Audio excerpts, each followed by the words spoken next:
I've never said this story before, but I'll tell it to you now. This is where my friend Alan Calpito, when he was still working in Taiwan, this is where he was born the second time. Born the second time, as I said, because he went all the way up. I mean, he was descending down this mountain in Dongyan-san so fast that he overshoot it and went all the way here. Boom! Ang lalim yan, di ba? Tingnan ninyo, ang lalim. But what a miracle happened. He caught onto one of these trees here, maybe that one, and his bike was just hanging on this side. This guy, wow, going down easy. And looks like there's a lot of, disgrasya mga nangyayari dito. This bend, if you don't know, is a fast one. And then if you overshoot it and, hindi mo tinitingnan na maayos, you will go down this one. But he was a lucky man. We were with some foreign friends that day, with us and some other guys. This was the tree that he got onto. Please tell me, Alan Calpito, kung ito yung sinabitan mong kahoy noon at hindi ka dumire-diretso dito.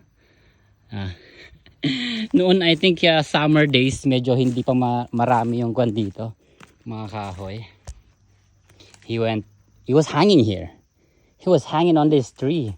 Nung nasa likod ako niya noon, nung bumababa siya noon, nauna siya, mas mabilis siya sa akin. And when I was already onto him, nung nakita ko na, sa gilid na siya. Ang humila sa kanya si Oz.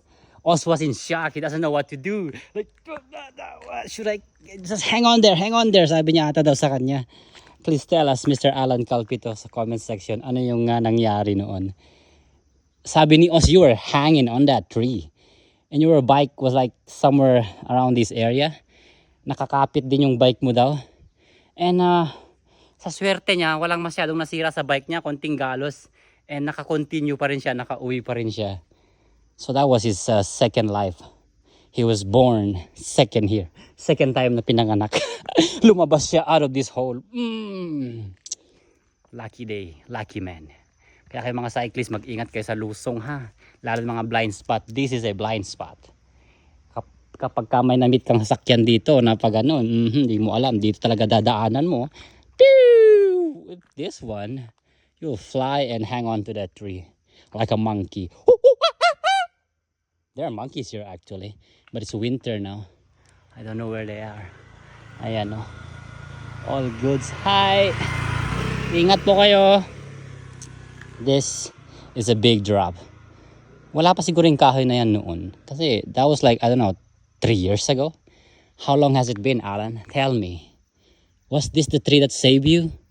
Was this the tree that saved you? Every time I pass here, I remember you, Alan. Happy born day that day. Happy born day. Uy, pako yan, di ba?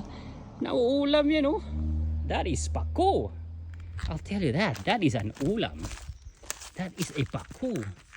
They don't eat. I think they do eat this in Taiwan. They do. I saw this in markets before. So yeah, please be safe always when descending.